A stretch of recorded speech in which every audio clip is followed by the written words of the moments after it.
এই মুহূর্তে যে বড় খবরে আমরা রয়েছি 2026 সালের বিধানসভা নির্বাচনের আগে কল্পতরু পশ্চিমবঙ্গ সরকার। এবার বেকার ভাতা দেওয়ার সিদ্ধান্ত পশ্চিমবঙ্গ সরকারের।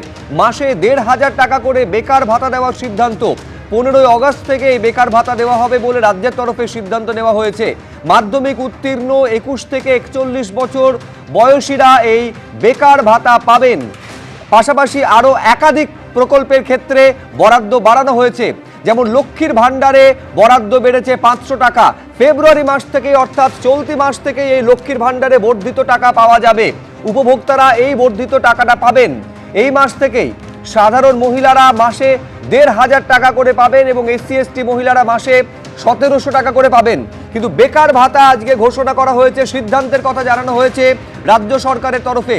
কি রয়েছে তাতে আমি আরো বিস্তারিত জানবো। উজ্জ্বল মুখোপাধ্যায় আমাদের প্রতিনিধি রয়েছেন। উজ্জ্বল, দেখো, সেটা হচ্ছে যে আরো একটা নতুন প্রকল্প সেই ঘোষণা করা হলো, যে প্রকল্পের নাম দেওয়া হয়েছে বাংলার যুব সাথী। এই প্রকল্পে বলা হচ্ছে যে যারা মাধ্যমিক পাস অথবা সমতুল্য, অর্থাৎ মাধ্যমিক অথবা সমতুল্য যারা পরীক্ষায় পাশ করবেন এবং রাজ্য সরকারের থেকে যারা কোনো স্কলারশিপ নেবেন না, এদের ক্ষেত্রে এই সাহায্য তাদেরকে করা হবে। মাসে 1,500 টাকা এই প্রকল্পের জন্য মাসে 1,500 টাকা করে এই যুবক যুবতীদের দেওয়া হবে তাদের আর্থিক সাহায্যের জন্য, এবং 5 বছর পর্যন্ত সর্বোচ্চ এই সাহায্য কিন্তু তারা পাবেন। অর্থাৎ 21 থেকে 40 বছর পর্যন্ত যাদের বয়স, যারা কোনো চাকরি পাননি কিন্তু মাধ্যমিক পাশ করেছেন, রাজ্য সরকারের কাছ থেকে কোনো স্কলারশিপ পান না, এরকম যুবকদের 1,500 টাকা করে আর্থিক সহায়তা দেওয়া হবে সর্বোচ্চ 5 বছরের জন্য।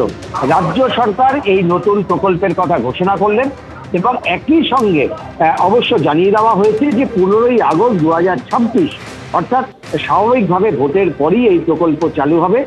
15ই আগস্ট 2026 থেকে এই প্রকল্প চালু হবে এবং 5,000 কোটি টাকা এর জন্য ব্যয় বরাদ্দ করা হয়েছে।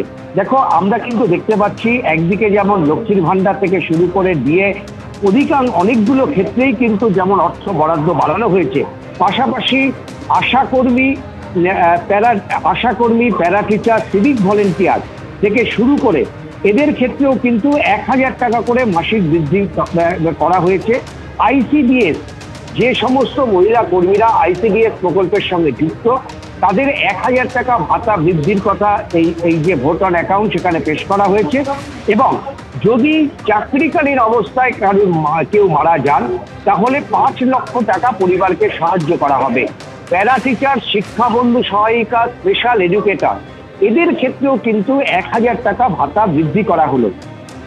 একই সঙ্গে civic volunteer, village volunteer, green police, এই যে বিপুল পরিমাণে কর্মীরা রয়েছেন তাদের ক্ষেত্রেও কিন্তু 1,000 টাকা ভাতা বৃদ্ধির কথা ঘোষণা হয়েছে।